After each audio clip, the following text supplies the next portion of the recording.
Assalamualaikum warahmatullahi wabarakatuh. Salam sehat rekan guru hebat. Pada sesi kali ini kita akan belajar bersama-sama bagaimana menganalisis CP dan merumuskannya menjadi TP.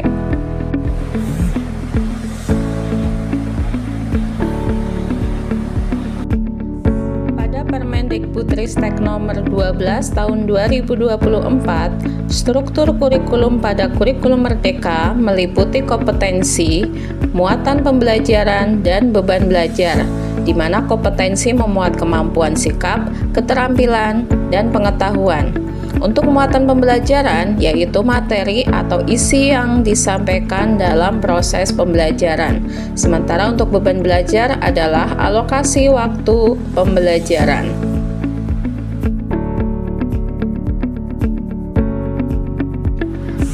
Pada pasal 5 dijelaskan bahwa ayat 1, struktur kurikulum sebagaimana dimaksud dalam pasal 2 huruf B merupakan pengorganisasian atas kompetensi, muatan pembelajaran, dan beban belajar.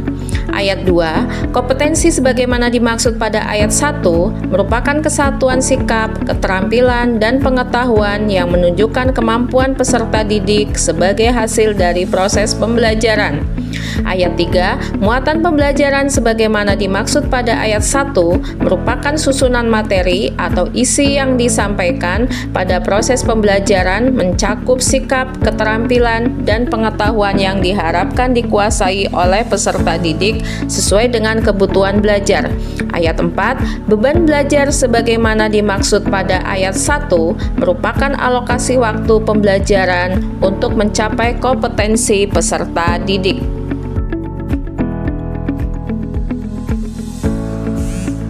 Pada pasal 7 ayat 1 dijelaskan, struktur kurikulum sebagaimana dimaksud dalam pasal 6 memuat intrakurikuler dan kokurikuler. Selain intrakurikuler dan kokurikuler sebagaimana dimaksud pada ayat 1, struktur kurikulum dapat memuat ekstrakurikuler sesuai dengan karakteristik satuan pendidikan. Pada pasal 8 dijelaskan, intrakurikuler sebagaimana dimaksud dalam pasal 7 ayat 1 huruf A memuat kompetensi, muatan pembelajaran, dan beban belajar. Pada pasal 9 dijelaskan, kompetensi sebagaimana dimaksud dalam pasal 8 huruf A dirumuskan dalam bentuk capaian pembelajaran. Jadi di sini sudah jelas bahwa capaian pembelajaran itu adalah kompetensi. Capaian pembelajaran atau CP merupakan kompetensi pembelajaran yang harus dicapai peserta didik pada setiap fase. Pemerintah hanya menetapkan tujuan akhir per fase, yaitu CP, dan waktu tempuhnya per fase. Satuan pendidikan memiliki keleluasaan untuk menentukan strategi dan cara untuk mencapainya. Seperti yang sudah kita ketahui bahwa pembagian fase di sekolah dasar meliputi fase A untuk siswa kelas 1 dan 2, fase B untuk siswa kelas 3 dan 4, fase C untuk siswa kelas 5 dan 6. Komponen CP meliputi 1. Rasional mata pelajaran, 2. Tujuan mata pembelajaran, 3. Karakteristik mata pelajaran, 4. Capaian dalam setiap fase secara keseluruhan, 5. Capaian dalam setiap fase menurut elemen. Elemen dalam CP meliputi 1. Setiap CP suatu mata pelajaran memiliki beberapa elemen atau kelompok kompetensi esensial yang berlaku sama untuk semua fase pada mata pelajaran tersebut. 2. Setiap elemen memiliki capaian per fasenya sendiri yang saling menunjang untuk mencapai pemahaman yang dituju. 3. Elemen sebuah mata pelajaran mungkin saja sama atau berbeda dengan mata pelajaran lainnya disesuaikan dengan karakteristik masing-masing mata pelajaran. Sebagai contoh, dalam CP Matematika terdapat elemen bilangan, aljabar, pengukuran, geometri, dan analisis data dan peluang. Dalam CP IPAS terdapat elemen pemahaman IPA dan keterampilan proses. Dalam CP Bahasa Indonesia terdapat elemen menyimak, membaca dan memirsa, berbicara dan mempresentasikan, serta menulis. Tujuan pembelajaran atau TP merupakan deskripsi pencapaian 3 aspek kompetensi, yakni pengetahuan, keterampilan, dan sikap yang diperoleh siswa dalam satu atau lebih kegiatan pembelajaran. Disusun secara kronologis berdasarkan urutan pembelajaran dari waktu ke waktu yang menjadi prasyarat menuju capaian pembelajaran.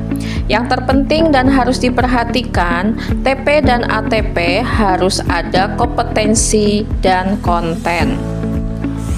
Acuan teori dalam merumuskan TP ada 3. Yang pertama, taksonomi Bloom, revisi Anderson dan Krathwohl. Yang kedua, 6 aspek pemahaman yang dikembangkan oleh Tighe dan Wiggins. Yang ketiga, 6 level taksonomi Marzano. Namun yang sesuai dengan teori konstruksivisme adalah teori yang nomor 2, karena selaras dengan CP yang diturunkan dengan teori konstruksivisme. Namun kita terbiasa menggunakan taksonomi Bloom.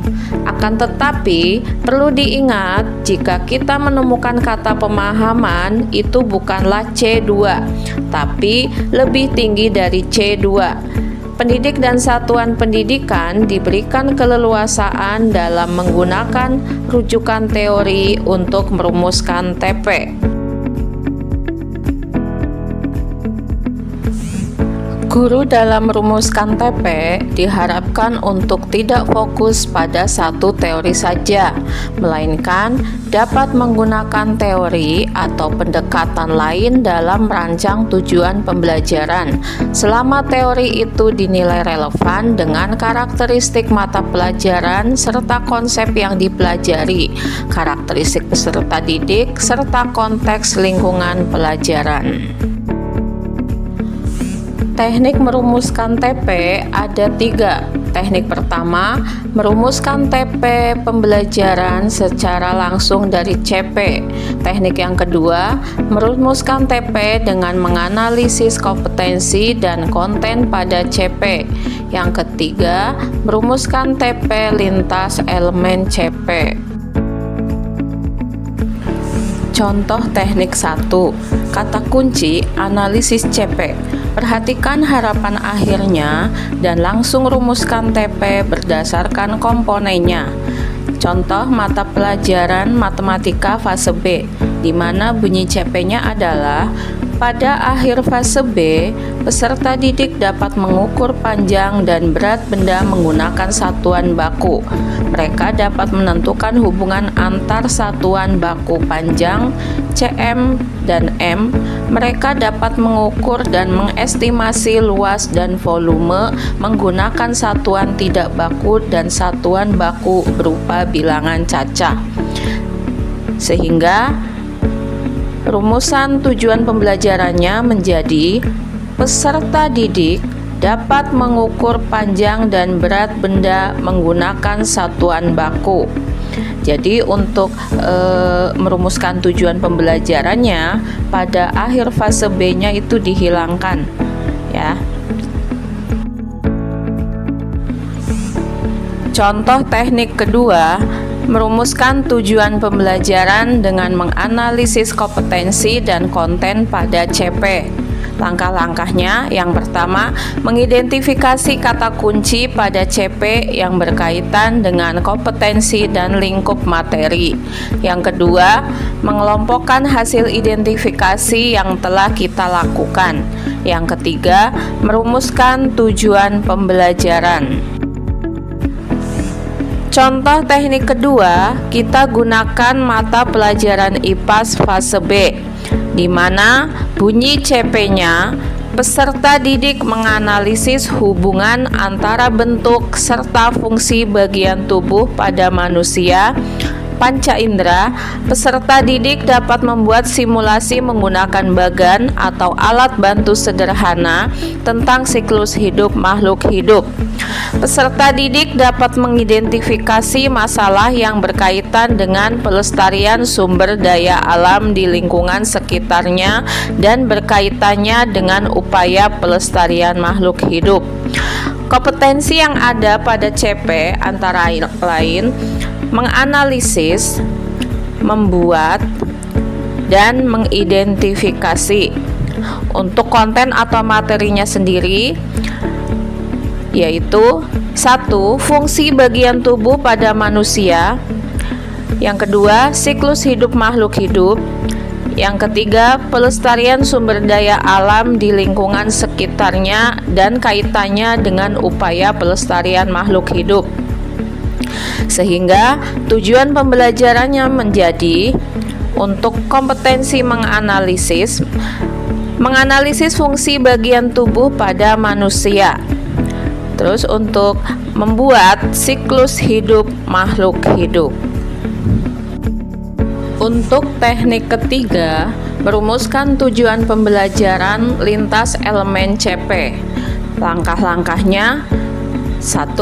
Merumuskan TP di setiap elemen. 2. Mengidentifikasi kegiatan yang memerlukan lintas elemen. Yang ketiga, merumuskan TP yang memerlukan lintas elemen. Contoh TP untuk teknik ketiga. Di sini kita gunakan mata pelajaran Bahasa Indonesia fase C, di mana capaian pembelajarannya untuk elemen membaca dan memirsa. Peserta didik mampu membaca kata-kata dengan berbagai pola kombinasi huruf dengan fasih dan indah, serta memahami informasi dan kosakata baru yang memiliki makna denotatif, literal, konotatif, dan kiasan untuk mengidentifikasi objek, fenomena, dan karakter. Peserta didik mampu mengidentifikasi ide pokok dari teks deskripsi, narasi, dan eksposisi, serta nilai-nilai yang terkandung dalam teks sastra, prosa, dan pantun puisi dari teks dan atau audiovisual. Sehingga tujuan pembelajarannya yaitu mengidentifikasi ide pokok dari teks deskripsi, narasi, dan eksposisi, serta nilai-nilai yang terkandung dalam teks sastra. Agar Bapak Ibu lebih memahami cara menganalisis CP dan merumuskan TP, kita buatkan format untuk berlatih. Di sini kita gunakan CP mata pelajaran matematika fase C, di mana untuk kompetensinya sudah tertulis dengan tinta merah agar memudahkan Bapak Ibu, dan setelah itu Bapak Ibu tinggal mengidentifikasi konten atau materinya. Setelah itu menggabungkan kompetensi dengan kontennya menjadi TP. Jadi di sini kita praktek menggunakan teknik kedua. Bapak Ibu juga bisa menggunakan CP dari mata pelajaran lainnya.